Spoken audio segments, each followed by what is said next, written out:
అందరికీ శుభోదయం. నేను మీ హరి. మరి 6వ తరగతిలో ఉన్నటువంటి చాలా ఇంపార్టెంట్ వరుసగా 400 బిట్లు అంటే తక్కువ కాదు. అన్ని బిట్లను కూడా అప్పుడు రఫ్గా చూసేద్దామండి. ఓకేనండి. మొదటి పాఠం సౌర కుటుంబం నక్షత్రాలు. ఈ పాఠ్యాంశం నుంచి చూద్దామండి. మరి వీడియోని చూస్తున్నారు కానీ మిత్రులందరూ కూడా లైక్ చేయడం లేదు. దయచేసి లైక్ చేయండి, ఎంతో సపోర్టివ్గా ఉంటుంది. మరి వీడియో ఏ విధంగా ఉందనేది వీడియో చూసిన తర్వాత కామెంట్ చేయడం మర్చిపోవద్దండి. లేట్ లేకుండా టాపిక్లకు వెళ్ళిపోదాం. సొంతంగా వేడిని కాంతిని కలిగి ఉండి వాటిని పెద్ద మొత్తంలో విడుదల చేసే ఖగోళ వస్తువులను నక్షత్రాలు అంటారు. సూర్యుడు ఒక నక్షత్రం. సొంతంగా వేడి కాంతిని కలిగి ఉండక నక్షత్రాల కాంతి చేత వెలిగే ఖగోళ వస్తువులకు ఉదాహరణ. ఇక్కడ కాంతిని కలిగి ఉండక అన్నాడు కాబట్టి గ్రహాలు ఉపగ్రహాలు. చివరి వరకు చూడండి. చరిత్రలో బిట్లు అన్నీ కూడా చాలా టఫ్గా ఉంటాయి, చాలా బాగుంటాయి. మంచి మంచి బిట్లను తీసుకురావడం జరిగింది. మనం నివసిస్తున్న భూమి ఒక గ్రహం. ఆకాశంలో వివిధ నక్షత్రాల సమూహాలతో ఏర్పడిన నమూనాలను ఏమంటారు అంటే నక్షత్ర రాశులు అంటారండి. మరి బిగ్ బేర్కి మరొక పేరు వర్షా మేజర్. ఈ వర్షా మేజర్ అనేది ఒక నక్షత్ర రాశి. మరి చాలా తేలికగా గుర్తించదగిన నక్షత్ర రాశుల్లో ఒకటి సప్తార్షి మండలం. సప్తార్షి మండలం. ఈ సప్త అంటే 7 నక్షత్రాల సమూహం. సప్తార్షి మండలం ఎన్ని నక్షత్రాల సమూహం అంటే 7 నక్షత్రాల సమూహం. మరి ఉత్తర దిక్కున ఉండే నక్షత్రాన్ని ఏమంటారు అంటే ధ్రువ నక్షత్రం. మరి ఈ ధ్రువ నక్షత్రాన్ని ఏ నక్షత్ర రాశి గుర్తించడానికి సహాయపడుతుందంటే సప్తార్షి నక్షత్ర రాశి ఈ ధ్రువ నక్షత్రాన్ని గుర్తించడానికి సహాయపడుతుందండి. సూర్యుడు యజమానిగా ఉన్న కుటుంబాన్ని సౌర కుటుంబం అంటారు. సౌర కుటుంబంలో మధ్యన ఉన్నది సూర్యుడు. సౌర కుటుంబంలో మొత్తం ఎన్ని గ్రహాలు ఉన్నాయంటే 8 గ్రహాలు ఉన్నాయి. సూర్యుడు ఉపరితలం మీద దాదాపు ఎంత ఉష్ణోగ్రత ఉంటుంది అంటే 6000 డిగ్రీల సెంటీగ్రేడ్. భూమికి సూర్యునికి మధ్య దూరం సుమారు 15 కోట్ల కిలోమీటర్లు. నెక్స్ట్ సూర్యుడిలో మొత్తం ఎన్ని భూములు ఇమిడిపోగలవంటే 13 లక్షల భూములు. సూర్యుని నుండి దూరం ప్రకారం గ్రహాల సరైన వరుస క్రమం. బుధుడు శుక్రుడు భూమి అంగారకుడు. ఇవి అంతర్గ్రహాలు. బృహస్పతి శని ఇంద్రుడు వరుణుడు. గ్రహాలు సూర్యుని చుట్టూ తిరిగే స్థిర మార్గాలను కక్ష్యలు అంటారు. సూర్యుడికి దగ్గరగా ఉన్న మొదటి 4 గ్రహాలను అంతర్గ్రహాలు అంటారు. ఈ అంతర్గ్రహాలు బుధుడు శుక్రుడు భూమి అంగారకుడు. అంతర్గ్రహాల లక్షణం ఏ విధంగా ఉంటుందంటే ఈ అంతర్గ్రహాలు అనేవి బుధుడు శుక్రుడు భూమి అంగారకుడు చిన్నవిగా ఉంటాయి, రాళ్లతో ఉంటాయి. నెక్స్ట్ సూర్యుడికి దూరంగా ఉన్న చివరి 4 గ్రహాలను బాహ్య గ్రహాలు అంటారు. ఈ బాహ్య గ్రహాలు ఏవంటే బృహస్పతి శని ఇంద్రుడు వరుణుడు. మరి బాహ్య గ్రహాల లక్షణం ఏమిటంటే పెద్దవిగా ఉండి వాయువులు మరియు ద్రవాలతో కూడా ఉంటాయి. నెక్స్ట్ సూర్యుడికి దగ్గరగా ఉన్న గ్రహం బుధుడు. భూమికి కవల గ్రహం ఎర్త్ ట్విన్ అని దేని అంటారు అంటే శుక్రుడు. గ్రహాలలో అతిపెద్ద గ్రహం బృహస్పతి. గ్రహాలలో అతి చిన్న గ్రహం బుధుడు. మరి ప్లూటోను గ్రహాల జాబితా నుండి ఏ సంవత్సరంలో తొలగించారు అంటే 2006. సౌర కుటుంబంలో ప్రస్తుతం ఉన్న గ్రహాల సంఖ్య 8. సూర్యుని నుండి దూరం ప్రకారం భూమి ఎన్నో గ్రహం అంటే 3వది. పరిమాణంలో భూమి ఎన్నో పెద్ద గ్రహం అంటే 5వ పెద్ద గ్రహం. భూమి యొక్క ఆకారాన్ని ఏమంటారు అంటే జియోయిడ్. జియోయిడ్ అనగా భూమి లాంటి ఆకారము అని అర్థమండి. జియో. నెక్స్ట్ బాహ్య అంతరిక్షం నుండి భూమి ఏ రంగులో కనిపిస్తుందంటే నీలం రంగులో. భూమిని నీలిగ్రహం అని కూడా అంటారు. మరి సూర్యుని కాంతి భూమిని చేరుకోవడానికి పట్టే సమయం 8 నిమిషాలు. భూమిపై ప్రధానంగా ఉన్న 4 ఆవరణాలు శిలావరణం, జలావరణం, వాతావరణం, జీవవర్ణం. భూమి చుట్టూ విస్తరించున్న గాలిపరనే వాతావరణం అంటారు. వాతావరణంలో ఎక్కువ శాతం ఉన్న వాయువు ఏది అంటే నత్రజని. వాతావరణంలో నత్రజని శాతం ఎంత అంటే 78%. వాతావరణంలో ఎక్కువ పరిమాణంలో ఉన్న 2వ వాయువు ఏది అంటే ఆక్సిజన్. గ్రహాల చుట్టూ తిరిగే ఖగోళ వస్తువులనే మనము ఉపగ్రహాలు అంటారు. ఉపగ్రహాలు లేని గ్రహాలు ఏమంటే బుధుడు శుక్రుడు. భూమికి గల ఏకైక ఉపగ్రహము చంద్రుడు. భూమికి చంద్రునికి మధ్య గల దూరం ఎంత అంటే 3,84,000 కిలోమీటర్లు. సూర్యుడికి బుధుడికి మధ్య దూరం 85 మిలియన్ కిలోమీటర్లు.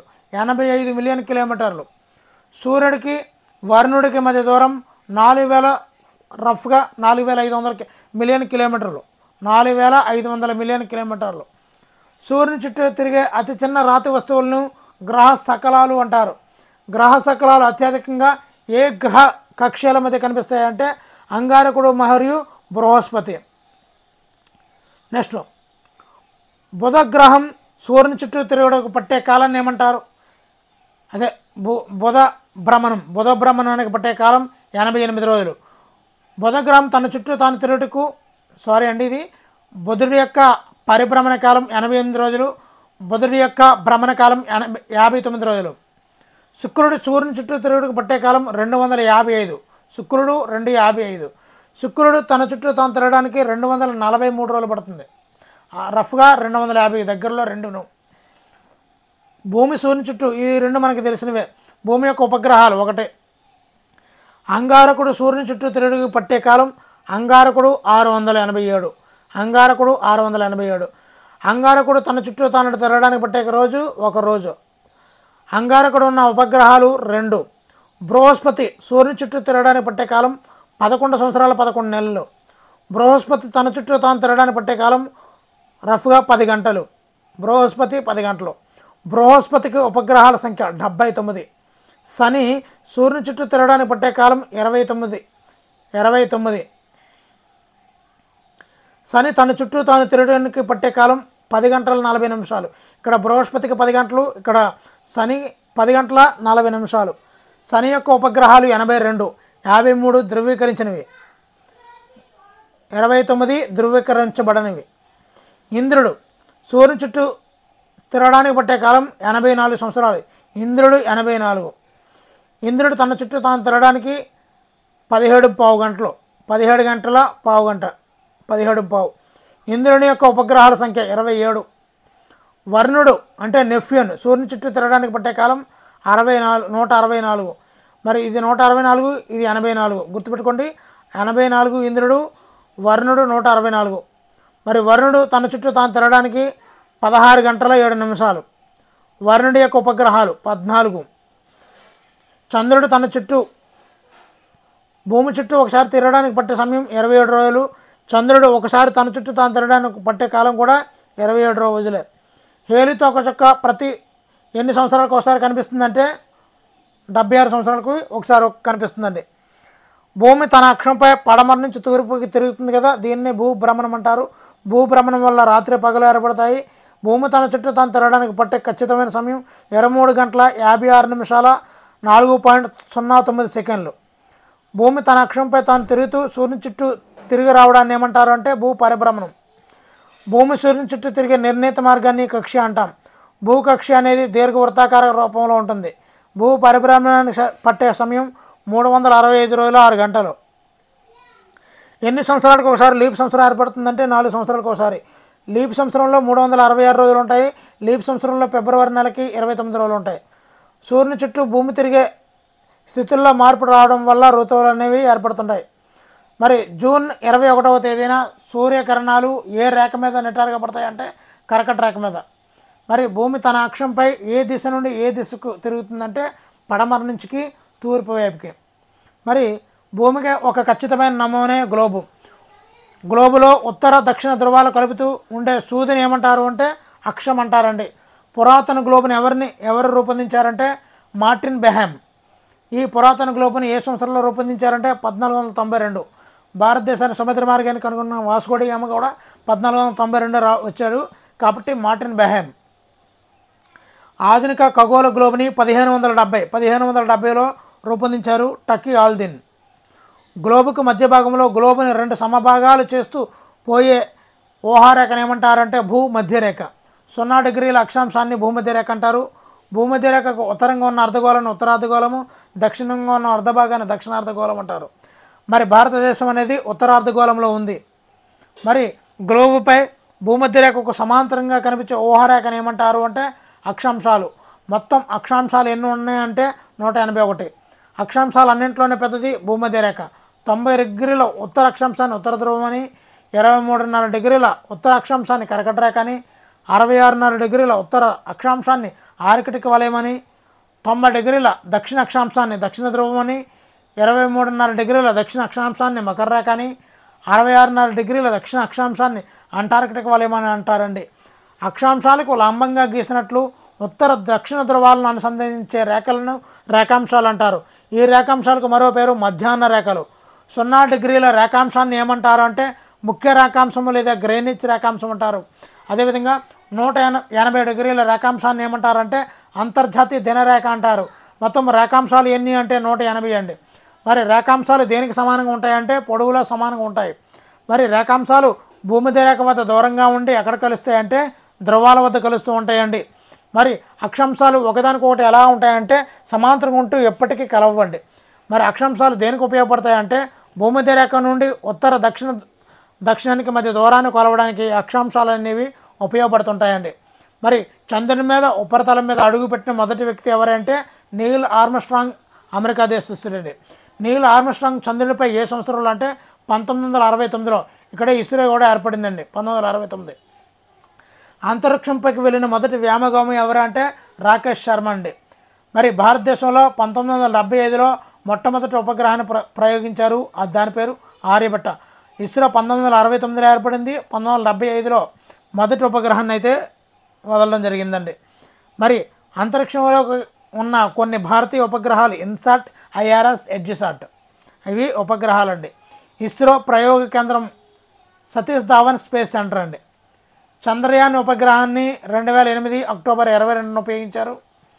అదేవిధంగా చంద్రయాన్ 2ని 2019 జూన్ 22వ తేదీన ప్రయోగించారండి. మరి ఇది జిఎస్ఎల్వి MK3 ఓకేనండి. చంద్రయాన్ 2ని జిఎస్ఎల్వి MK3 అనే వాహక నౌక ద్వారా చంద్రయాన్ 2ని 2019 జూన్ 22న ప్రయోగించడం జరిగింది. మార్స్ ఆర్బిటర్ మంగళయాన్ను ఇస్రో ఎందుకు ప్రారంభించిందంటే అంగారక గ్రహం యొక్క వాతావరణము ఆ యొక్క గ్రహం యొక్క స్థలాకృతిని అన్వేషించడానికండి. మరి ఈ మంగళయాన్ అంగారక కక్షకు ఏ సంవత్సరంలో వెళ్ళింది అంటే 2014 సెప్టెంబర్ 24వ తేదీన 2014లో. ఇస్రో స్థాపించబడిన సంవత్సరం 1969. తల తోకతో కనిపించే ఖగోళ వస్తువును తోకచుక్క అంటారు. హేలి తోకచుక్క 76 సంవత్సరాలకు ఒకసారి కనిపిస్తుంది కదా. 1976 సంవత్సరాలు కాబట్టి 1986లో కనిపించింది. మరొకసారి మరలా 2061లో మరలా మనకే కనిపిస్తుందండి. మరి విస్తీర్ణ పరంగా భారతదేశంలో ఆంధ్రప్రదేశ్ ఎన్నో పెద్ద రాష్ట్రం అంటే 7వదండి. అదే జనాభా పరంగా చూసుకున్నట్లయితే 10వ పెద్ద రాష్ట్రం అండి. మరి ఆంధ్రప్రదేశ్ రాష్ట్రాన్ని ఎన్ని ప్రాంతాలుగా విభజించవచ్చు అంటే ఇప్పుడు 2 ప్రాంతాలు అండి, కోస్తా ఆంధ్ర, రాయలసీమ. మరి కోస్తా ఆంధ్ర ప్రాంతంలోని సారవంతమైన నేలలు ఏ నది వలన ఏర్పడ్డాయంటే గోదావరి, కృష్ణా, పెన్నా అండి. మరి ఆంధ్రప్రదేశ్లో ఉత్తర భాగంలో ఉన్న కొండల వరుసలు దేనిలో భాగం అంటే తూర్పు కనుమల శ్రేణులు అండి. అవన్నీ కూడా తూర్పు కనుమలలో కొండల శ్రేణులే తూర్పు కనుమలు అండి. మరి ఆంధ్రప్రదేశ్ రాష్ట్రంలో ఎత్తైన శిఖరం అరోమా అండి. అరోమా దీన్నే జిందగడ అంటారు. మరి ఈ అరోమా కొండ యొక్క శిఖరం యొక్క ఎత్తు 1690 మీటర్లు. ఇది అరకులో ఉందండి. మరి ఆంధ్రప్రదేశ్లోని ఉత్తర భాగాన ఉన్న కొండలను దక్షిణ భాగాన ఉన్న కొండలను వేరు చేస్తున్న నదులు ఏవంటే గోదావరి, కృష్ణా నదులండి. మరి కొండ ప్రాంతాల్లో అనుసరించే వ్యవసాయ పద్ధతికి పేరే పోడు వ్యవసాయం. దీన్నే జూమ్ వ్యవసాయం అని కూడా అంటారండి. మరి పోడు వ్యవసాయానికి మరో పేరు స్థల మార్పిడి వ్యవసాయం అని కూడా అంటారండి. మరి ఈ పోడు వ్యవసాయంలో పండించే పంటలకు ఉదాహరణే చిరుధాన్యాలు, జొన్న, మొక్కజొన్న అండి. మరి పోడు వ్యవసాయం ప్రస్తుతం ఆచరణలో ఉందా అంటే లేదని చెప్పుకోవచ్చండి. మరి అటవీ ప్రాంతాల్లో నివసించే చెంచులను ప్రభుత్వం దేనిగా గుర్తించింది అంటే నిర్దిష్ట గిరిజన తెగగా గుర్తించడం అయితే జరిగిందండి. మరి చెంచులు ప్రధానంగా ఏ ప్రాంతాల్లో నివసిస్తుంటారంటే నల్లమల అటవీ ప్రాంతంలో అండి. మరి ఈ నల్లమల అటవీ ప్రాంతం ఎక్కడ ఉందంటే కర్నూలులో ఉందండి. కర్నూలులో చెంచులండి, శ్రీశైలం.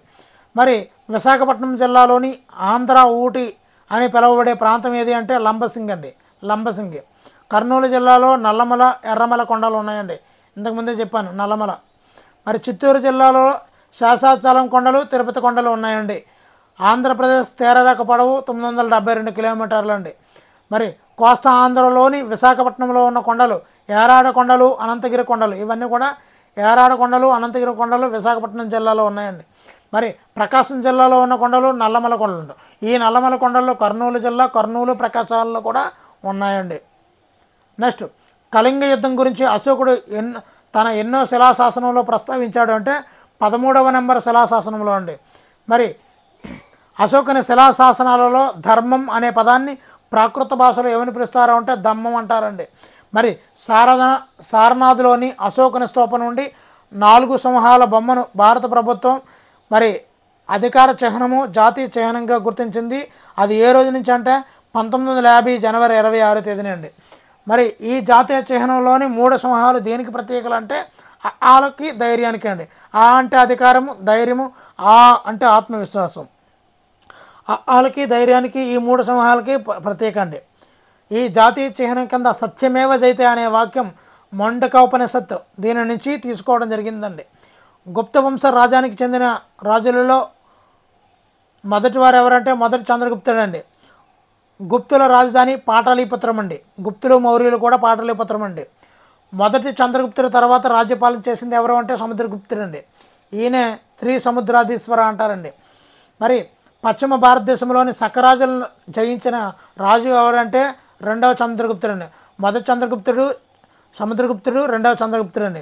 ఈ రెండవ చంద్రగుప్తుడి కొలువులో ఉన్న 9 మంది పండితులను నవరత్నాలు అంటారండి. మరి నవరత్నాల్లో ప్రసిద్ధి చెందినటువంటి సంస్కృత కవి ఎవరు అంటే కాళిదాసు. మరి నవరత్నాల్లో నిఘంటు కర్త ఎవరంటే అమరసింహుడు అండి. అమరసింహుడు. నవరత్నాల్లో భవన నిర్మాణ ఇంజనీర్ ఎవరు అంటే శంకు. మనం ఇల్లు కట్టేటప్పుడు శంకు వేస్తాం కదా, అది. మరి నవరత్నాల్లో వైద్యుడు ఆయుర్వేద నిపుణుడు ఎవరు అంటే ధన్వంతరి అండి. నవరత్నాలలో జ్యోతిష్య శాస్త్రజ్ఞుడు ఎవడంటే క్షపకుడు అండి, క్షపనకుడు. గణిత శాస్త్రజ్ఞుడు భాషా నిపుణుడు ఎవరంటే వరరుచి. ఖగోళ శాస్త్రజ్ఞుడు నవరత్నాలలో ఎవరంటే వరాహమిశ్వరుడు. మరి గుప్తుల కాలంలో ప్రసిద్ధ ఖగోళ శాస్త్రవేత్త మరియు గణిత శాస్త్రవేత్త ఎవరు అంటే ఆర్యభట్ట అండి. ఆర్యభట్ట ఉపగ్రహాన్ని 1975లో ఉపయోగించారండి మనం. మరి గుప్తుల కాలంలో దేన్ని ఉపయోగించారంటే సున్నాను ఉపయోగించారండి. మరి చంద్రుని ఉపరితలం దేనిని కలిగి ఉంటుందంటే పర్వతాలు, మైదానాలు, గుంతలు. మరి వాతావరణంలో ఆక్సిజన్ శాతం ఎంత అంటే 21% అండి. వాతావరణంలో ప్రధానమైన వాయువులు నత్రజని, oxygen, carbon dioxide, hydrogen, helium, organ, ozone అండి. ఇవన్నీ కూడా ఉన్నాయి. రాళ్ళు నేలతో కూడిన భూమి యొక్క ఘన బాహ్య పొరను ఏమంటారు అంటే శిలావరణం అంటారండి. మరి జలభాగాలన్నింటినీ కలిపి ఏమంటారు అంటే జలావరణం అంటారు. మరి సూర్యుని చుట్టూ తిరిగే చిన్న చిన్న రాళ్ళను ఏమంటారు అంటే ఉల్కలు అంటారండి. మరి గెలాక్సీ అనేది దేనితో కూడిన పెద్ద సమూహం అంటే నక్షత్రాలతో కూడిన పెద్ద సమూహాన్ని గెలాక్సీ అంటారండి. మన సౌర కుటుంబం ఉన్న గెలాక్సీ పేరు పాలపుంత లేదా ఆకాశగంగా అంటారండి. విశ్వం అనేది దేని సమూహం అంటే కొన్ని కోట్లాది గెలాక్సీల సమూహమే. కొన్ని కోట్లాది గెలాక్సీల సమూహమే విశ్వం అండి. గ్లోబు అనేది గ్లోబస్ అనే లాటిన్ పదం నుంచి వచ్చిందండి. గ్లోబస్ అంటే గోళం అని అర్థం. ఇక్కడ చాలా ముఖ్యమైన పెట్టండి లాటిట్యూడ్, అక్షాంశము అనగా అర్థం ఏమిటంటే వీటిలో ఏదైనా అడగచ్చు. వెడల్పు, మందం, పరిధి, పరిమాణం. దీన్ని అక్షాంశాలకి మరొక అర్థంగా చెప్పుకోవచ్చండి. లాంగిట్యూడ్ అంటే రేఖాంశము. దీనికి అర్థం ఏంటంటే నిడివి. నెక్స్ట్ ఉత్తరార్ధగోళంలో ఉన్న మహాసముద్రం పేరు ఆర్కిటిక్ మహాసముద్రం అండి. దక్షిణార్ధగోళంలో ఉన్న మహాసముద్రము అంటార్కిటిక్ మహాసముద్రం. మరి ఉత్తర దక్షిణ అర్ధగోళంలో రెండింటిలోనూ విస్తరించి ఉన్నటువంటి మహాసముద్రాలను మనం ఏమంటాము అంటే హిందూ మహాసముద్రము, పసిఫిక్ మహాసముద్రము, అట్లాంటిక్ మహాసముద్రం అని కూడా అంటారండి. మరి ఉత్తరార్ధగోళం దక్షిణార్ధగోళంలోనూ విస్తరించిన మహాసముద్రాలు ఏవి అంటే హిందూ మహాసముద్రము, పసిఫిక్ మహాసముద్రము, అట్లాంటిక్ మహాసముద్రం అండి. మరి అక్షాంశాలు, రేఖాంశాల సహాయంతో దేనిని తెలుసుకోవచ్చు అంటే ఖచ్చితమైనటువంటి ఉనికిని, సమయాన్ని, శీతోష్ణ స్థితిని, వీటన్నిటిని కూడా అక్షాంశాలు, రేఖాంశాల సహాయంతో తెలుసుకోవచ్చండి. మరి ఉపనిషత్తులు అనేవి దేనిలో ఒక భాగం అంటే వేదాలలో అండి. అసలు ఉపనిషత్తులు అంటే అర్థం ఏమిటంటే దగ్గరగా కూర్చోవడం అని అర్థం అండి. మరి హరప్పా నాగరికతలోని ప్రజలు పూజించిన దేవతలు ఎవరు? హరప్ప ఈ నాగరికతలో ప్రజలు పూజించిన దేవతలు ఎవరు అంటే అమ్మ తల్లి, పశుపతి అండి. ఒకవేళ స్పీడ్గా ఉందంటే మరి సెట్టింగ్స్లోకి వెళ్ళండి. టాప్ కార్నర్లో రైట్ కార్నర్లో మనకి సెట్టింగ్స్ ఉంటాయి. దానిలో స్పీడ్ మనం స్లో చేసుకుంటే స్లోగా వస్తుందండి. ఆర్యులు పూజించిన దేవతలు ఎవరు అంటే ఇంద్రుడు, సూర్యుడు, వరుణుడు, యముడు అండి. మరి భిన్నత్వంలో ఏకత్వం అనగా అర్థం ఏంటంటే విభిన్న సంస్కృతులు మరియు మతాలతో ఉన్న ప్రజల్లో ఐక్యతను సాధించే భావననే భిన్నత్వంలో ఏకత్వం అంటారండి. మరి మతానికి సంబంధించిన గ్రంథాలను ఏమంటారంటే ధర్మశాస్త్రాలు అంటారండి. మరి ఇస్రో కన్నా ముందు అంగారక గ్రహం మీదకి చేరుకున్నది అదే భారతదేశం 4వ దేశం అండి. మరి అంగారక గ్రహం మీదకి చేరుకున్న దేశాల్లో మొదటిది సోవియట్ స్పేస్ ప్రోగ్రామ్ అంటే రష్యా వాళ్ళదండి, రెండవది నాసా అమెరికా వాళ్ళది, మూడవది యూరోపియన్ స్పేస్ ఏజెన్సీ. ఈ మూడు ముందు చేరుకున్నాయండి అంగారక గ్రహం మీద. మరి మంగళయాన్ యొక్క పూర్తి పేరు ఏమిటంటే మార్స్ ఆర్బిటర్ మిషన్ అంటారండి. గంటకు కాంతి 3 లక్షల కిలోమీటర్ల వేగంతో ప్రయాణిస్తుందండి. మరి ధృవాల వద్ద కొద్దిగా సమతలంగా ఉండి మధ్యలో ఉబ్బెత్తుగా ఉండే గ్రహం ఏదంటే భూమిపై 3/2 వంతులు మరి నీటితో కప్పబడి ఉంటుందండి. లీపు సంవత్సరం ఎన్ని సంవత్సరాలకు ఒకసారి వస్తుందంటే 4 సంవత్సరాలకు ఒకసారి వస్తుందండి. పురాతన నాగరికతలు మరి వేదాలలో ముఖ్యమైనవి ఎన్ని అంటే వేదాలు అనేవి 4 అండి. ఋగ్వేదం, యజుర్వేదం, సామవేదం, అథర్వణ వేదం. మరి వేదాల్లో కల్లా అత్యంత పురాతనమైనది ఏది అంటే ఋగ్వేదం అని చెప్పుకోవచ్చండి. ఋగ్వేదం ఎన్ని సంవత్సరాల క్రితం రచించబడిందంటే ఋగ్వేదము 3500 సంవత్సరాల క్రితం ఋగ్వేదం రచించబడిందండి. ఋగ్వేదంలో ఏ దేవతలకు సంబంధించిన ప్రార్థనలు ఉన్నాయంటే అగ్ని, ఇంద్రుడు, సోమ, వీటి గురించి ఈ దేవతల గురించి ప్రార్థనలు అయితే ఉన్నాయండి. ఋగ్వేదాన్ని రచించిన వారు ఎవరంటే ఋషులండి. వేదకాలంలో ప్రజల యొక్క ప్రధాన వృత్తి వ్యవసాయం అండి. మరి వేదకాలంలో ప్రజలు పూజించిన ప్రధాన దేవతలు ఇంద్రుడు, సూర్యుడు, వరుణుడు, యముడు అండి. మరి బలమైన గుర్రాలను కలిగి ఉండి యుద్ధాలు చేసేవారిని ఏమంటారు అంటే రాజన్ అనగా అర్థం ఏంటంటే రాజు. పురాతన కాలంలో ప్రజలు ఒకే దగ్గర నివసించకుండా నిరంతరం కూడా ప్రయాణిస్తూ ఉండేవారిని ఏమంటారు అంటే ఆదివాసీలు. మరి ఇక్కడ ఉపనిషత్తులు అంటే అర్థం ఏంటంటే దగ్గరగా కూర్చోవడం అని అర్థం. ఉపనిషత్తులు దేని గురించి వివరిస్తున్నాయి అంటే ఆత్మ అంటే ఏమిటి, బ్రహ్మం అంటే ఏమిటి, కర్మ అంటే ఏమిటి, ఈ సిద్ధాంతాలన్నిటి గురించి కూడా ఉపనిషత్తులు వివరిస్తాయండి. మరి భారతదేశంలో వేదకాలం ఎప్పుడు ప్రారంభమైందంటే 1500 క్రీస్తుపూర్వం 1500 నుండి క్రీస్తుపూర్వం 600 సంవత్సరాల మధ్య ఈ వేదకాలం అనేది ప్రారంభమైందండి. వేదాల్లో ముఖ్యమైన దేవతలైన ఇంద్రుడు దేనికి దేవుడు అంటే యుద్ధం మరియు ఉరుముకండి ఇంద్రుడు. మరి అగ్ని మరియు బలి అండి. నెక్స్ట్ కళింగ యుద్ధం ఏ సంవత్సరంలో జరిగిందంటే క్రీస్తుపూర్వం 261 అండి. క్రీస్తుపూర్వం 261లో కళింగ యుద్ధం జరిగిందండి. మరి అశోకుడు ఏ శిలాశాసనం కళింగ యుద్ధం గురించి తెలుపుతుందంటే 13వ శిలాశాసనం అండి. మరి అశోకుడు అనుసరించిన ధర్మాన్ని ఏమని పిలుస్తారంటే ధమ్మం. ఇది ప్రాకృత భాషలో ఉంటుందండి. మరి ధమ్మం అంటే ఏమిటంటే అందరూ అనుసరించవలసినటువంటి జీవిత విధానము, నీతి నియమాలని మనము ధమ్మం అంటారండి. మరి ధమ్మం పాటించడం కోసం అశోకుడు నియమించినటువంటి ప్రత్యేక అధికారులను ఏమంటారు అంటే ధమ్మ మహామాతృలు అంటామండి. అశోకుడి యొక్క శాసనాలు ఎక్కువగా బ్రహ్మీ లిపిలో ఉంటాయండి.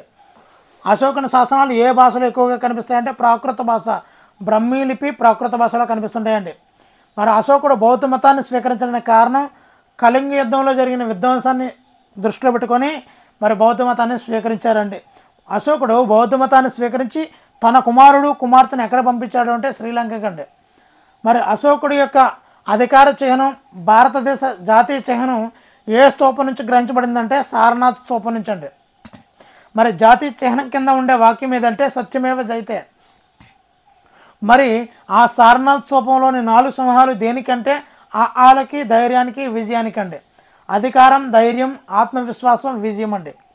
మరి అశోకుని శాసనాలలో తనను తాను ఏమని పేర్కొన్నారు, తానే ఏం పేరెట్టుకున్నారంటే దేవానం ప్రియదర్శి అనే పేర్లతో మరి అశోకుడు తన శాసనాల్లో పేర్కొన్నాడండి. మరి అశోకుడు తన శాసనాలలో తన ప్రజలను ఎలా సంబోధించాడంటే నా పిల్లలోని సంబోధించాడండి. మరి గుప్తుల కాలాన్ని ఏమని పిలుస్తారంటే భారతదేశ చరిత్రలోనే స్వర్ణయుగంగా మనం గుప్తుల కాలాన్ని పిలుస్తామండి. గుప్త వంశ స్థాపకుడు ఎవరు అంటే శ్రీగుప్తుడు అండి. గుప్త వంశాలలో ప్రసిద్ధి చెందిన రాజు ఎవరంటే మొదటి చంద్రగుప్తుడు అండి. గుప్తుల రాజధాని పాటలిపుత్రం. మరి ఏ గుప్తరాజు గొప్ప కవి, సంగీతకారుడు అంటే సముద్రగుప్తుడు అండి. సముద్రగుప్తుడికి ఉన్న మరో పేరు కవిరాజు అని కూడా అంటారండి. ఆయన కవిత్వంలో ప్రావీణ్యం కలగడం వల్ల కవిరాజు అని కూడా బిరుదైతే ఉందండి. మరి సముద్రగుప్తుడు వీణ వాయిస్తున్నట్లుగా ఉన్న నాణాలను ఎవరు ముద్రించారంటే తనకు తానే సముద్రగుప్తుడే ముద్రించుకున్నాడండి. మరి సముద్రగుప్తుడి తర్వాత అధికారంలోకి వచ్చిన రాజు ఎవరంటే 2వ చంద్రగుప్తుడు అండి. మరి నవరత్నాలు ఏ రాజు ఆస్థానంలో ఉండేవి అంటే 2వ చంద్రగుప్తుడి ఆస్థానంలో ఉండేవండి. మరి నవరత్నాల్లో ప్రసిద్ధి చెందినటువంటి సంస్కృత కవి ఎవరు అంటే కాళిదాసు అండి. కాళిదాసు రచించిన ప్రసిద్ధ నాటకాల్లో ఒకటి శాకుంతలం అండి. మరి నవరత్నాల్లో నిఘంటువు కోశం రాసిన పండితుడు ఎవడు అంటే అమరసింహుడు, అమర కోసం అంటుంటారండి. అందుకే మరి గుప్తుల కాలంలో ప్రసిద్ధి చెందినటువంటి గణిత శాస్త్రజ్ఞుడు ఖగోళ శాస్త్రవేత్త ఎవరు అంటే ఆర్యభట్ట. ఆర్యభట్టీయం అనే గ్రంథాన్ని రచించింది కూడా ఆర్యభట్ట అండి.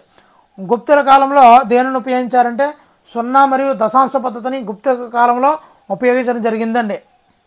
గుప్తుల కాలంలో చైనా నుంచి వచ్చినటువంటి బౌద్ధ యాత్రికుడు ఎవరు అంటే పాహియాన్. మరి గుప్తుల కాలంలో నిర్మించినటువంటి లోహ స్తంభం ఎక్కడ ఉందంటే మెహ్రోలి, ఢిల్లీలో ఉందండి. అది లోహ స్తంభం గుప్తుల కాలం నాటిదండి. నానాత్వంలో ఏకత్వం అనే భావన ప్రవేశపెట్టిన వారు ఎవరు అంటే జవహర్లాల్ నెహ్రూ అండి. జవహర్లాల్ నెహ్రూ రచించిన పుస్తకం ఏదంటే డిస్కవరీ ఆఫ్ ఇండియా. ఒక వ్యక్తి లేదా సమూహం గురించి మనసులో ఏర్పరచుకున్న ప్రతికూల అభిప్రాయాన్ని ఏమంటారు అంటే పక్షపాతం అంటుంటారు అండి. మరి ఒకరి గురించి నమ్మే లేదా ఏర్పరచుకునే స్థిరమైన భావన అభిప్రాయాన్ని ఏమంటారు అంటే మోసధోరణి అంటారండి. మరి ఇతరుల పట్ల పక్షపాతం చూపించడం కానీ లేదా వారికి అన్యాయం చేయడాన్ని ఏమంటారంటే వివక్షత అంటారండి. మరి రాజ్యాంగ రూపకల్పన కమిటీకి నాయకత్వం వహించింది ఎవరు? రాజ్యాంగ రూపకల్పన కమిటీకి నాయకత్వం వహించింది ఎవరు? డాక్టర్ బిఆర్ అంబేద్కర్ అండి. బిఆర్ అంబేద్కర్ గారు ఏ సంవత్సరంలో జన్మించారు అంటే 1891.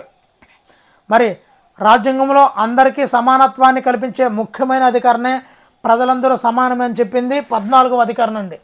మరి వివక్షతకు దారితీసే అంశాలకు ఉదాహరణ పేదరికము, మతము, ప్రాంతము, భాష, ఇవన్నీ కూడా వివక్షతకు దారితీసే అంశాలండి. మరి వివక్షతను రూపుమాపడానికి భారతదేశంలో ప్రవేశపెట్టిన చట్టాలు ఏవి అంటే పౌరుల హక్కుల రక్షణ చట్టం, ఎస్సీ ఎస్టీ అత్యాచార నిరోధక చట్టాలండి. అదేవిధంగా ఆంధ్రప్రదేశ్ ఎన్ని రాష్ట్రాలతో సరిహద్దును కలిగి ఉందంటే 5 రాష్ట్రాలతో అండి. ఆంధ్రప్రదేశ్ రాష్ట్రంలో గల ప్రధాన ప్రాంతాలు ఏదంటే కోస్తాంధ్ర, రాయలసీమ. ఆంధ్రప్రదేశ్లో ఉన్న కొండ ప్రాంతాలు దేనిలో భాగం అంటే తూర్పు కనుమల్లో భాగం అండి. తూర్పు కనుమల్లో ఎత్తైన శిఖరము అరోమకొండ, దీన్ని జిందగడ అంటారండి. దీని యొక్క ఎత్తు చూసినట్లయితే 1690 మీటర్లు అండి. మరి గోదావరి మరియు కృష్ణా నదుల వల్ల ఏర్పడిన సారవంతమైన నేలలు డెల్టా ప్రాంతాల్లో ఉంటాయండి. మరి వరి, చెరుకు, అరటి వంటి పంటలు ఎక్కువగా పండే ప్రాంతము కోస్తా ఆంధ్ర అండి. మరి పోడి వ్యవసాయానికి మరో పేరే స్థల మార్పిడి వ్యవసాయము లేదా జూమ్ వ్యవసాయం అంటారండి. ఈ పోడి వ్యవసాయంలో ప్రధానంగా ఏ పంటలు పండిస్తారంటే చిరుధాన్యాలు, జొన్న, మొక్కజొన్న అండి. మరి నల్లమల అడవుల్లో నివసించే ముఖ్యమైన గిరిజన తెగ ఎవరు అంటే చెంచులు. ఆంధ్రప్రదేశ్లోని తీరరేఖ పొడవు ఎంత అంటే 972 కిలోమీటర్లు అండి. ఆంధ్రప్రదేశ్లో నివసించే ముఖ్యమైన నదులు గోదావరి, కృష్ణ, పెన్న. ఆంధ్రప్రదేశ్లో అతిపెద్ద జిల్లా ప్రకాశం జిల్లా అండి. మరి విశాఖపట్నం జిల్లాలో ఉన్న ఆంధ్ర ఊటీగా పిలువబడేది ఏంటి అంటే లంబసింగి. కర్నూలు జిల్లాలో ఉన్న కొండలు ఏమంటామంటే నల్లమల, ఎర్రమల కొండలండి. మరి సూర్యుని నుండి భూమి ఎన్నో గ్రహం అంటే 3వ గ్రహం అండి. పరిమాణంలో 5వ పెద్ద గ్రహం భూమి. భూమికి ఏకైక ఉపగ్రహం చంద్రుడు. జియోయిడ్ అంటే భూమి లాంటి ఆకారం అని అర్థం. ఉపగ్రహాలు లేని గ్రహాలు బుధుడు, శుక్రుడు. అత్యధిక ఉపగ్రహాలు కలిగినటువంటి గ్రహం శని, 82 గ్రహాలు. మరి 53 గుర్తింపబడినవండి. సూర్యుని కాంతి భూమిని చేరడానికి పట్టే కాలం 8 నిమిషాలు. మరి చంద్రుడు భూమి చుట్టూ తిరగడానికి పట్టే సమయం 27 రోజులు. భూమిపై ఉన్న 4 ప్రధాన ఆవరణాలు ఏవంటే శిలావరణం, జలావరణం, వాతావరణం, జీవావరణం. భూమి యొక్క ఘన బాహ్య పొరను ఏమంటారు అంటే శిలావరణం. మరి భూమిపై ఉన్న మొత్తం నీటి భాగాలన్నింటినీ కలిపి జలావరణం అంటారండి. మరి ఈ జలావరణంలో ఎంత శాతం నీరు సముద్రాలు, మహాసముద్రాల రూపంలో ఉందంటే 97% అండి. భూమిపై ఉన్న జీవులు నివసించే పరిమిత మండలాన్ని ఏమంటారంటే జీవావరణం అంటారండి. వాతావరణంలో అత్యధికంగా ఉన్న వాయువు నత్రజని లేదంటే నైట్రోజన్ అని కూడా అంటారు, 78% అండి. భూమి తన చుట్టూ తాను తిరగడానికి 24 రోజులు, భూమి సూర్యుని చుట్టూ తిరగడానికి 365 1/4 రోజులు పడుతుందండి. భూమి తన చుట్టూ తాను తిరిగే దిశ పడమర నుంచి తూర్పు వైపుకండి. భూమికి ఒక ఖచ్చితమైన నమూనా ఉంటుంది, ఆ నమూనే గ్లోబ్ అండి. భూమధ్యరేఖకు ఉత్తరాన ఉన్న అర్ధభాగాన్ని ఉత్తరార్ధగోళం అంటారు. 0 డిగ్రీల అక్షాంశాన్ని భూమధ్యరేఖ అంటారు. 23.5 డిగ్రీల ఉత్తర అక్షాంశాన్ని కర్కట రేఖ అంటారు. 23.5 డిగ్రీల దక్షిణ అక్షాంశాన్ని మకర రేఖ అంటారు. అక్షాంశాలు మొత్తం 181. గ్లోబుపై భూమధ్యరేఖకు సమాంతరంగా కనిపించే ఊహారేఖలను అక్షాంశాలు అంటారు. 0 డిగ్రీల రేఖాంశాన్ని గ్రీనిచ్ రేఖాంశం అంటారండి. మరి 180 డిగ్రీల రేఖాంశాన్ని అంతర్జాతీయ దినరేఖ అంటారండి. మరి ఒక రేఖాంశం నుండి మరొక రేఖాంశానికి వెళ్ళడానికి పట్టే సమయం 4 నిమిషాలు. మరి భారతదేశ ప్రామాణిక రేఖాంశం ఏది అంటే 82.5 డిగ్రీల తూర్పు రేఖాంశం అండి. భారతదేశ ప్రామాణిక రేఖాంశం ఏ నగరం గుండా పోతుందంటే అలహాబాద్ అండి. గ్రీనిచ్ రేఖాంశం కంటే భారత ప్రామాణిక సమయం ఎంత ముందు ఉంటుందంటే 5:30 గంటల ముందుగా ఉంటుందండి. కర్కట రేఖ భారతదేశంలోని ఎన్ని రాష్ట్రాలు గుండా పోతుందంటే 8 రాష్ట్రాలు గుండా పోతుందండి. మరి భూమధ్య రేఖ యొక్క మొత్తం చుట్టుకొలత ఎంత అంటే 40,075 కిలోమీటర్లు అండి. భూమధ్య రేఖ యొక్క చుట్టుకొలత 40,075 కిలోమీటర్లు. మరి అక్షాంశాలను దేని కొలతకు ఉపయోగిస్తారంటే శీతోష్ణ స్థితి మండలాల కొలతకు ఉపయోగిస్తారండి.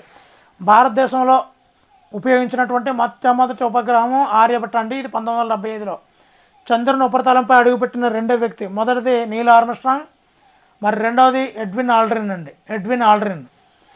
తొలి అంగారక గ్రహయాత్ర చేసిన భారతదేశంలోని అది ఏంటి అంటే మంగళయాన్ అండి. మంగళయాన్ ఇది రాంగ్ పడ్డదండి. 2014 ప్రయోగించడం అయితే 2013, వెళ్ళడం అయితే 2014 అండి. ఇస్రో పూర్తి పేరు ఏంటంటే ఇండియన్ స్పేస్ రీసెర్చ్ ఆర్గనైజేషన్. మరి ఇస్రో ఎప్పుడు స్థాపించారంటే 1969లో. సూర్యునికి భూమికి మధ్య చంద్రుడు వచ్చినప్పుడు ఏమి ఏర్పడుతుందంటే సూర్యగ్రహణం అండి. సూర్యుడికి మధ్య భూమి వచ్చినప్పుడు చంద్రుడు కనిపించడు కాబట్టి చంద్రగ్రహణం అండి. తాకుచుక్కలు దేనితో తయారవుతాయంటే మంచు, ధూళి, వాయువులు అండి. తోకచుక్కలు తమ తోకను ఏ వైపుకు చూపిస్తాయంటే సూర్యుడు వ్యతిరేక దిశలో చూపిస్తాయండి. అతిపెద్ద తోకచుక్క హేలి తోకచుక్క అండి. ప్లూటోను గ్రహాల జాబితా నుండి ఏ సంవత్సరంలో తొలగించారంటే 2006లో అండి. మరి అంతరిక్షంలో ప్రయాణించినటువంటి తొలి భారతీయ మహిళ ఎవరంటే కల్పన చావ్లా అండి. మరి రాత్రి సమయంలో మెరుస్తున్నటువంటి వస్తువులను ఏమంటారు అంటే ఖగోళ వస్తువులు. వాతావరణంలో ఆక్సిజన్ శాతం 21% అండి. మరి భారతదేశ చారిత్రక కాలం ఎప్పుడు స్టార్ట్ అయ్యిందంటే క్రీస్తుపూర్వం 600 అండి. మరి పురాతన కాలంలో వ్యవసాయానికి అనుకూలంగా లేని భూములను ఏమనేవారు, చాలా ఇంపార్టెంట్ అండి. కీల్ అంటే ఆడుకోవడం. పురాతన కాలంలో పంటలు పండించడానికి అనుకూలంగా ఉన్న నేలను ఏమనేవారంటే ఉర్వర. మరి అశోకుని పరిపాలనలో ప్రజలకు సహాయం చేయడానికి నిర్మించబడినటువంటి సంస్థలు ఏవంటే ఆసుపత్రులు, బాటసారులు, విశ్రాంతి గృహాలు. ఇవన్నీ కూడా అశోకుని పరిపాలనలో నిర్మించారండి. మౌర్య సామ్రాజ్యం తర్వాత దక్కన ప్రాంతాన్ని పాలించిన ముఖ్యమైన రాజవంశం ఏదంటే మౌర్యుల తర్వాత శాతవాహనులో గొప్ప రాజు ఎవరు అంటే గౌతమిపుత్ర శాతకర్ణి అండి. మరి బృహత్కథ గ్రంథాన్ని రాసిన శాతవాహన రాజు ఎవరు అంటే హలుడు. మరి గుప్తుల తర్వాత దక్షిణాన ప్రముఖంగా ఉన్న రాజవంశాలు ఎవరంటే పల్లవులు, చాళుక్యులు అండి. గుప్తుల తర్వాత పల్లవులు, చాళుక్యులు. మరి కాళిదాసు రాసినటువంటి ప్రసిద్ధ కవితా సంకలనం మేఘదూతం అండి. మేఘదూతం. రెండవ చంద్రగుప్తుడి యొక్క మరో పేరు విక్రమాదిత్యుడు. ఆర్యభట్ట తన రచనలో దేని గురించి వివరించారంటే భూమి తన చుట్టూ తాను తిరుగుతుంది, సూర్యగ్రహణం, చంద్రగ్రహణం, వీటన్నిటి గురించి కూడా ఆర్యభట్ట తన రచనలో చెప్పడం జరిగిందండి. మరి గుప్త రాజులు ఏ మతానికి పోషకులుగా వ్యవహరించారు అంటే హిందూ మతానికండి. మరి గుప్తుల కాలంలో నిర్మించిన ప్రసిద్ధ దేవాలయం ఏదంటే దేయోఘర్ విష్ణు దేవాలయం అండి, యూపీలో ఉందండి. మరి గుప్తుల తర్వాత ఉత్తర భారతదేశాన్ని పరిపాలించిన ప్రముఖ రాజు ఎవరు అంటే హర్షవర్ధనుడు అండి. మరి ఈ హర్షవర్ధనుడి కాలంలో భారతదేశాన్ని సందర్శించినటువంటి చైనా యాత్రికుడు ఎవరు అంటే హుయాన్సాంగ్. మరి హర్షవర్ధనుడి ఆస్థానిక కవి ఎవరంటే బాణభట్టు అండి. మరి ఈ బాణభట్టు రచించిన ప్రముఖ గ్రంథమే హర్షచరిత్ర. మరి అక్షాంశాలు దేనిని కొలవడానికంటే భూమధ్య రేఖ నుండి ఉత్తరం దక్షిణానికి దూరాలు కొలవడానికి ఉపయోగిస్తారండి. అక్షాంశాలు ఒకదానికొకటి ఎలా ఉంటాయంటే సమాంతరంగా ఉంటాయి. రేఖాంశాలు దేనికి ఉపయోగపడతాయంటే సమయాన్ని, తేదీని నిర్ణయించడానికండి. భూమి యొక్క ఆకారం దీర్ఘవృత్తాకారం అండి. మరి ఒక పూర్తి పరిభ్రమణం భూమి దేని కారణం అవుతుందంటే ఋతువుల మార్పుకి ఉపయోగపడుతుందండి.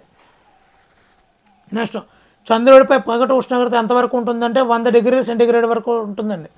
చంద్రుడిపై రాత్రి ఉష్ణోగ్రత ఎంత ఉంటుందంటే -180 డిగ్రీలు అండి.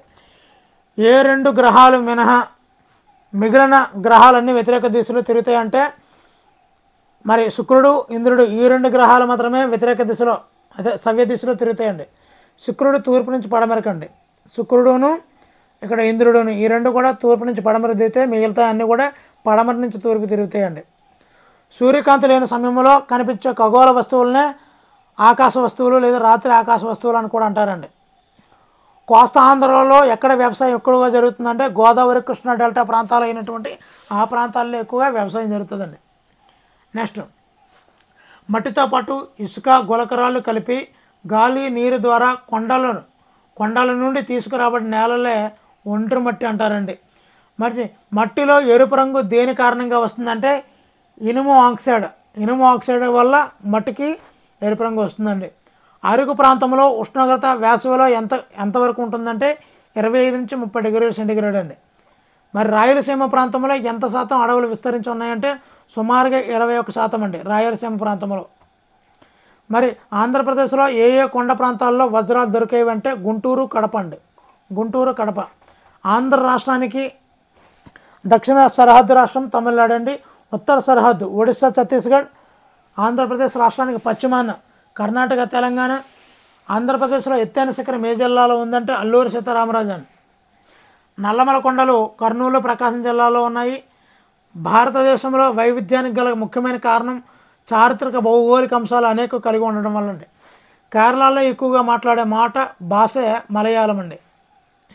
లడఖ్ ప్రాంతంలో మాట్లాడే భాష లడఖీ అండి. మరి కేరళలో ఏ పంటలు ఎక్కువగా పండిస్తారంటే సుగంధ ద్రవ్యాలండి, యాలకులు, లవంగాలు. మరి కేరళకు కొత్త వాణిజ్య మార్గాలు తెరిచినటువంటి మొట్టమొదటి విదేశీయులు ఎవరు అంటే అరబ్బులు. మరి కేరళలో ప్రవేశించినటువంటి తొలి యూరోపియన్లు ఎవరు అంటే పోర్చుగీస్ వారండి. వాస్కో డి గామా ద్వారా 1492లో అండి. లడఖ్ ఏ ప్రయాణ మార్గానికి ప్రసిద్ధి చెందిందంటే పష్మీనా ఉన్ని మార్గం అండి. అంటే ఈ లడఖ్లో ఏ జంతువు యొక్క ఉన్నిని ఉపయోగిస్తారంటే పష్మీనా మేక యొక్క ఉన్నిని ఎక్కువ ఉపయోగిస్తారండి. భారతదేశంలో విభిన్నతలో ఏకత్వం గురించి రాసింది ఎవరు అంటే జవహర్లాల్ నెహ్రూ అండి. పక్షపాతం అనగా అర్థము ఇతరులను ప్రతికూలంగా అంచనా వేయడం అండి.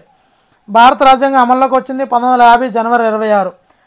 అంటరానితనాన్ని నిషేధించింది ఏ అధికరణ అంటే 17వ అధికరణ.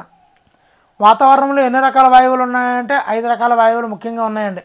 వాతావరణంలో అత్యల్పంగా ఉన్న వాయువు ఏదంటే కార్బన్ డైఆక్సైడ్ 0.03 అండి. భూమికి అతి దగ్గరగా ఉన్న వాతావరణ పొర ఏది అంటే ట్రోపో ఆవరణం అండి. వాతావరణంలో పొరలు మొత్తం అంటే 5 పొరలు ఉంటాయండి. ఖగోళ వస్తువుల్లో పెద్దగా వేడిగా ఉండే వాటిని ఏమంటారు అంటే నక్షత్రాలు అంటామండి. నెక్స్ట్, సౌర కుటుంబంలో అతి వేగంగా సూర్యుని చుట్టూ తిరిగే గ్రహం ఏది అంటే బుధుడు అండి. భూమికి అత్యంత దగ్గరగా ఉన్న గ్రహము శుక్రుడు అండి. రాత్రి ఆకాశంలో ప్రకాశవంతంగా మెరిసే గ్రహం ఏది అంటే శుక్రుడుని ఏ దిశలో తిరిగే గ్రహంగా పిలుస్తారంటే తూర్పు నుంచి పడమర, అంటే తూర్పును ఉదయించి పడమర అస్తమించే గ్రహం. భూమి పశ్చిమం నుండి తూర్పుకు తిరగడం వల్ల సూర్యుడు ఎక్కడ ఉదయిస్తాడంటే తూర్పును ఉదయిస్తాడండి. మరి అంగారక గ్రహాన్ని ఏమంటారు అంటే ఎర్ర గ్రహం, రెడ్ ప్లానెట్ అని కూడా అంటారండి. భూమిపై రాత్రి పగలు సమానంగా ఉండేవి మార్చి 21, సెప్టెంబర్ 23 అండి. ఈ మార్చి 21, సెప్టెంబర్ 23 ఈ 2 రోజుల్లో మనము విషవత్తులు అని కూడా పిలుస్తుంటారండి. ఉత్తరార్ధగోళంలో అతి పొడవైన పగలు ఎప్పుడు ఉంటుంది అంటే జూన్ 21 అండి. మరి ఈ జూన్ 21ని వేసవికాల సంక్రాంతి అని కూడా పిలుస్తుంటారండి.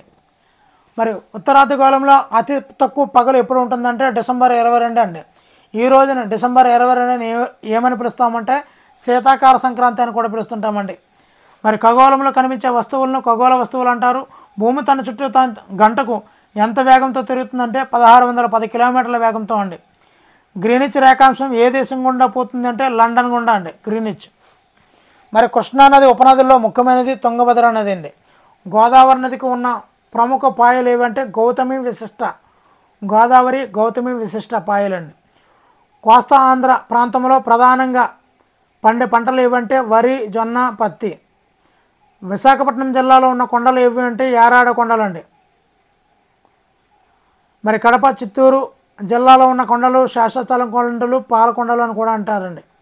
మరి రాయలసీమ ప్రాంతంలో భూమిలో నీటి శాతం తక్కువగా ఉన్నప్పటికీ ఏ పంటలు పండుతాయంటే వేరుశనగ, పత్తి అండి. ఆంధ్రప్రదేశ్ తీర ప్రాంతంలో ప్రధానంగా ఉన్న చేపల రకాలు చూసుకున్నట్లయితే బంగారు తీగ, రొయ్యలు, పీతలండి. మరి వీడియోలో చివరిగా చూస్తున్నారు కానీ లైక్ చేయడం లేదు. దమ్ము అనే పదం ఏ భాషకు చెందింది అంటే ప్రాకృత భాష అండి. వీడియో నచ్చితే తప్పనిసరిగా లైక్ చేయండి. ఇలాంటి మరిన్ని వీడియోల కోసం ఛానల్ని సబ్స్క్రైబ్ చేసుకోండి. Thank you for watching. Me Hari signing out.